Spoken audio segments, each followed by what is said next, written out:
하나님의 말씀은 사도행전 1장 11절 말씀입니다. 이르되 갈릴리 사람들아 어찌하여 서서 하늘을 쳐다보느냐. 너희 가운데서 하늘로 올려지신 이 예수는 하늘로 가심을 본 그대로 오시리라 하였느니라. 아멘. 마침내 주님의 모습이 구름에 가려서 더 이상 보이지 않게 되었습니다. 그러나 제자들은 눈을 뗄 수가 없었고 하늘을 계속 쳐다볼 수밖에 없었습니다. 왜냐하면 주님이 혹시 내려오실지도 몰라. 그러면 우리가 그 오신 것을 봐야 되다. 이런 생각이 팽배했던 것 같습니다. 그런데 천사들이 하도 답답했는지 이 얘기 분명한 얘기를 합니다. 본 그대로 가시는데 그 가심을 본 그대로 다시 오실 것이다. 이 얘기를 하고 있습니다. 자, 이 말은 그러면 가셨던 그 장소에 다시 오신다는 얘기인가? 아니면 올라가신 그 형태로 그대로 다시 내려오신다는 것인가? 그런 방식대로 온다는 것인가? 이런 의문점을 갖게 됩니다. 자, 주님의 승천에 대해서는 많은 사람들이 이런저런 얘기를 합니다. 어떤 사람은 상징이나 비유라고 이야기하기도 하고, 어떤 사람은 실제라고 말씀하신 그대로라 오실 거라고 이렇게 얘기하기도 합니다. 우리는 이 재림에 대해서, 예수님의 재림에 대해서 늘 세 가지 질문을 우리는 갖게 됩니다. 하나는 정말 오시는가 하는 문제고요. 두 번째는 언제 오시는가 하는 이 문제고, 세 번째는 어떻게 오시는가. 이것이 우리의 관심사가 될 수밖에 없습니다. 자, 그러면 주님의 승천 이후에 다시 오신다는 게 무슨 뜻입니까? 도대체 무슨 의도로 이런 얘기를 했는가 하는 겁니다. 분명한 것은 2000년 전에 이 땅에 주님이 오신 것처럼 다시 여인의 몸으로는 오시지 않는다는 사실입니다. 예수님이 다시 오실 때에는 여인의 태에서 또 여인의 품에서 양육되는 이런 과정을 절대로 거치지 않으신다는 겁니다. 승천하실 그때처럼 다시 재림하실 것이다, 강림하실 것이다, 그렇게 이야기하고 있습니다. 오늘 우리가 알아야 될 게 무엇입니까? 그것은 분명한 것은 여인의 몸에서 태어난 구세주라고 하는, 재림주라고 하는 그 사람은 모두가 가짜라는 겁니다. 분명한 것은 재림할 때는 여인의 태를 매개체로 하지 않고 승천하실 그때처럼 직접 강림하신다. 이것만 알아도 미혹되거나 현혹되지 않는 사실입니다. 그러면 첫 번째 질문은 정말 오시는가 하는 이 문제입니다. 이것은 내적 증거와 외적 증거가 있는데, 그것은 그 당시에 사람들이 예수님이 오신다는 것을 들었고 믿었습니다. 그리고 500명의 형제들이 함께 봤습니다. 그들이 증인들이었고 이미 또 성경에 오신다는 것이 여러 번 기록되어 있습니다. 마지막 책인 요한계시록까지도 다시 얘기를 하고 있습니다. 이 부분에는 확실한 부분이겠지요. 그리고 또 하나는 언제 오시냐입니다. 모든 관심사가 언제였습니다. 계속 예수님이 승천하신 이후부터 2000년이 지난 이때까지 수도 없이 언제 오시느냐, 여기에 많은 관심을 가졌고 수많은 이단들이 나왔습니다. 다 가짜였지만 말입니다. 그 다음에는 어떻게 오시느냐. 자, 이 부분입니다. 자, 언제 오시냐, 이걸 다시 한번 짚고 갈 거 뭐냐면, 이것은 아무도 모른다, 오직 성부 하나님만 아신다, 이렇게 이야기를 하고 있습니다. 그러니까 환상이나 계시를 통해서도 알 수 없다는 것을 정확하게 이야기하고 있습니다. 그런데 집단적으로 계시를 받았던 사람들이 정확한 날짜를 구름 위에 다 쓴 날짜를 봤다는데 다 엉터리 되어버렸잖아요.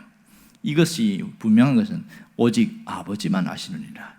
이것을 우리가 하나님의 주권적인 것을 믿어야 됩니다. 어떻게 오시느냐, 이것은 방법은 성경에 기록을 하고 있습니다. 여기 보면 공개적으로 오신다는 것을 얘기합니다. 요한계시록 1장 17절에 보면 이렇게, 7절에 보면 이렇게 말합니다. 볼지어다 그가 구름을 타고 오시리라. 각 사람의 눈이 그를 보겠고, 이렇게 이야기합니다. 공개적 재림이죠. 예수님이 재림하실 때에 심판주로 오신다, 이겁니다. 자, 오늘 여기에서 본 그대로 오시리라, 이 말은 재림에 대한 약속이요 재림의 역사성을 말하고 있습니다. 오늘 재림은 추상적인 것이나 환상적인 이야기가 아니라 재림은 실제 있을 사건이다, 그 얘기를 하고 있습니다. 오늘 재림에 대해서 몇 가지 특징이 있는데, 하나는 가시적 승천과 가시적 재림이라는 사실입니다. 눈에 보이도록 오신다는 사실이죠. 그것도 혼자 보는 게 아니라 여러 사람들이 보게 된다는 겁니다. 승천하실 때에도 수백 명, 여기에는 12명밖에 안 보이지만 아마 짧게는 120명 이상, 또 많게는 500명, 그렇게 사람들이 보았습니다. 오실 때도 가시적 재림이 될 것이다 하는 것이고요. 두 번째는 승천하신 그대로 오시는 역사적 사건이라는 사실입니다. 똑같은 모습으로 재림한다는 거고, 세 번째는 예수님의 재림은 우주적 재림입니다. 자, 이 지구라는 것이 덥고 춥고, 그 다음에 여기가 낮이면 저쪽은 밤이고 이런 게 있는데, 우주적 재림은 주님이 오실 때는 모르는 사람이 없이 다 알게 될 것이라는 겁니다. 그곳이 밤이든지 낮이든지 똑같이 알게 될 거다. 이게 우주적 재림이고요. 마지막은 영광스러운 재림입니다.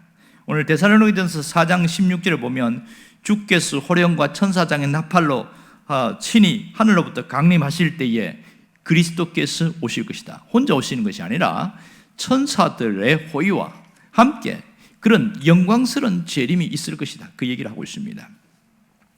지금 우리가 어떤 시대를 살고 있습니까? 상당히 혼란의 시기를 살고 있습니다. 특별히 재림에 대해서는 상당히 혼란스러운 부분이 많이 있습니다. 왜냐하면 자칭 재림주들이 너무 많기 때문에 그렇습니다.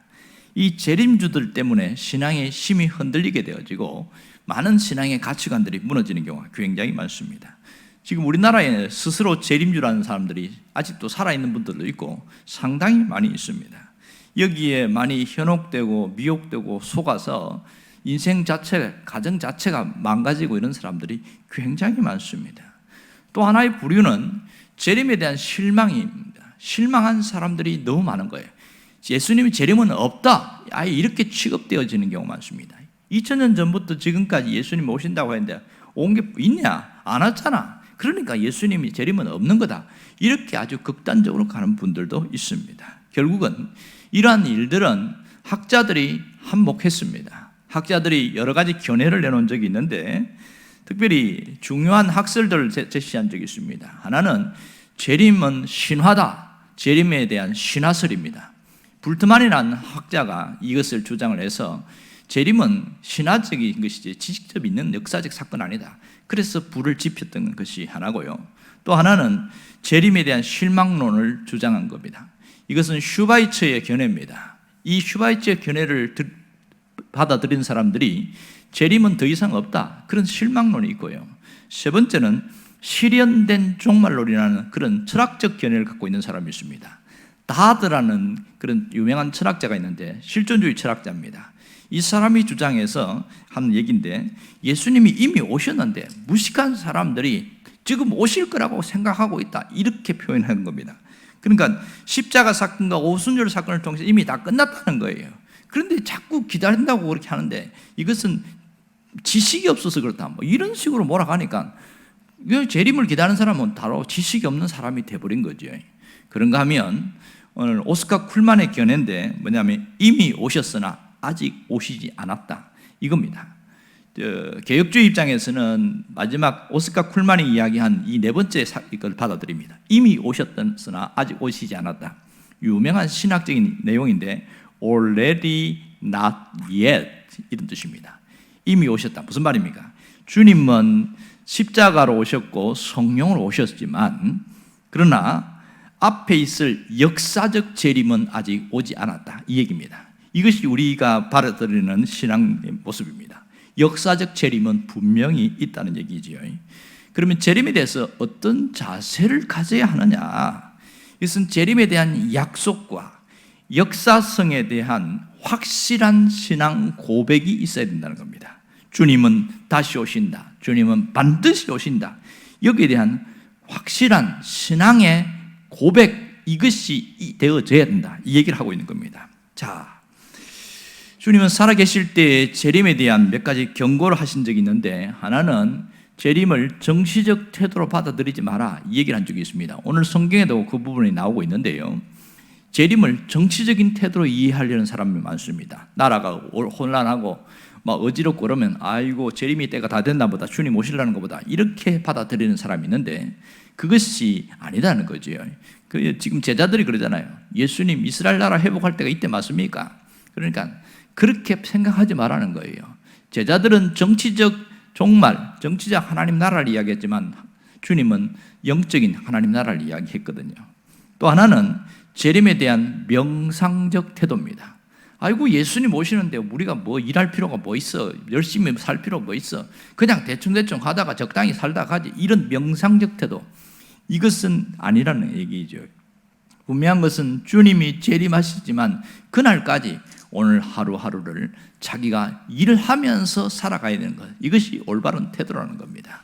그래서 재림에 대해서 어떤 분은 너무 조급증을 갖고 있는 사람이 있는데 그것도 잘못됐다, 그 얘기를 하고 있습니다. 자, 그러면 왜 재림이라는 시간을 설정해놓고 우리를 그 기다림 속에 두었냐 하는 겁니다. 그것은 바로 우리 자신들을 위해서입니다. 무엇을 위해서입니까? 하나는 우리가 벌거벗은 몸으로 구원받지 않도록 준비하도록 기회, 시간을 준 거예요. 우리가 그리스도의 성품, 그리스도의 인품을 닮아가고 또 주님 앞에 뭔가 내세울 만한, 열매를 드릴 만한 뭔가가 있어야 된다, 그걸 준비할 수 있도록 주신 것이고요. 또 하나는 말씀의 성취 때문입니다. 말씀의 성취, 이 천국 복음이 모든 민족에게 증언되고 난 다음에 그때서야 끝이 올 것이다. 마태복음 24장 14절에 보면 그 얘기를 하고 있습니다. 천국 복음이 전파된 그 이후에 주님의 재림이 있습니다. 그럼 우리에게 필요한 게 뭐냐고요? 그것은 주의 재림을 기다리는 신앙입니다. 마라나타 신앙입니다. 마라나타라는 것은 주님이 오실 것을 기대하고 기다리는 것을 표현하는데, 마라나타 신앙, 이것이 우리에게 정말 중요한 겁니다. 그러나 현실적으로 마라나타 신앙 가려니까 잘못된 가진 사람들이 있는데 그것이 휴거입니다. 1992년 10월 28일 다미 선교회 때문에 온 나라가 떠들썩해졌고, 휴거, 그렇게 재림대 이야기하면 이단 취급받는 그런 시절이 있었고, 지금은 재림을 거의 생각지 않고 살아가는 겁니다. 그 영향이 얼마나 큰지 몰라요. 무엇이 잘못됐습니까? 재림을 기다리는 신앙이 아니라 휴거를 생각하는 신앙이었습니다. 이것이 잘못됐거든요. 그러니까 그들은 휴거 신앙을 갖고 있었어요. 재림 신앙이 아니었습니다. 실제로 예수님이 이 땅에 계실 때에 휴거에 대해서 제대로 이야기한 적이 없습니다. 종말의 때에 대해서만 이야기했지, 휴거는 우리가 생각한 잘못된 어떤 세대주의적 어떤 그런 신학적인 이해지요. 그러니까 휴거는 나의 입장에서 항상 생각하는 그런 모습이고, 재림은 예수님의 입장에서 보는 겁니다. 이건 완전히 관점 자체가 틀린 거예요. 휴거 신앙이 아니라 재림 신앙이 필요합니다. 약속된 것을 믿고 약속을 기다리는 재림 신앙, 마라나타, 그 신앙이 우리가 가져야 될 신앙의 모습인 것이지요. 그러면 그런 이 마라나타 신앙을 가진 사람은 오늘 우리가 뭘 해야 됩니까? 경건과 삶을 재조정해 나가는 일입니다. 이것은 우리가 주님의 재림을 기다리면서 다시 한번 우리의 스스로의 경건을 한번 돌아보는 것이 필요하고요. 또 하나는 하루하루를 소중히 여기면서 살아가는 것이 필요한 겁니다. 주님의 재림 때까지는 기다림의 시간이 있어요. 이 기다림의 시간, 신학적으로 이 기다림의 시간을 뭐라고 그러냐면 인케림이라고 합니다. 인케림. 그러니까 승천하신부터 재림할 때까지의 그 기다림 시간, 중간 시간이 있어요. 이게 인케림이라는 중요한 단어입니다. 그러면 이때는 뭐 하는 때냐면 바로 일하는 기간이고, 사명의 기간이고, 열매를 맺는 기간이고, 성령의 기간이고, 교회가 교회되게 하는, 하나님의 나라를 세워나가는 그 기간입니다. 이 중간 기간, 그 누굴 통해서? 살아있는 여기에 이 땅에 있는 그리스도인들을 통해서 만들어 나가는 그 인케림의 시간입니다. 우리도 지금 주님이 오실 그때까지 그 인케림의 시간입니다. 지금 뭘 해야 됩니까? 오늘 내 신앙을 돌아보고 내 경건을 돌아보고 정리하고 재조정하는 겁니다. 또 하나는 내게 주신 그 시간들을 헛되이 보내지 말라는 거예요. 소중하게 여기고 가치 있게 하루하루를 만들어 나가는 겁니다. 뭔가 남길 것을 준비하면서 가라는 것이지요. 그리고 주님이 드디어 오시는 것이 오히려 우리에게 감사거리라는 겁니다. 왜? 나에게 한 번 더 기회를 주셨으니까 이 점을 잊지 말라는 겁니다. 이 소중한 시간에 내가 사는 이 모든 것을 통하여 하나님의 나라를 세워나가는 그 일을 감당하는 사명의 기간으로 잘 살아가기를 바라는 것이 오늘 인캐림입니다. 여러분, 주님은 반드시 오십니다. 주님의 재림을 기다리고 기대하는 그 믿음만큼 우리는 마지막 때를 살아갑니다. 이것을 종말론적 신앙이다, 이렇게 고백합니다. 이 신앙이 우리의 삶을 주도해 나가기를 주의 이름으로 축원합니다. 기도하겠습니다.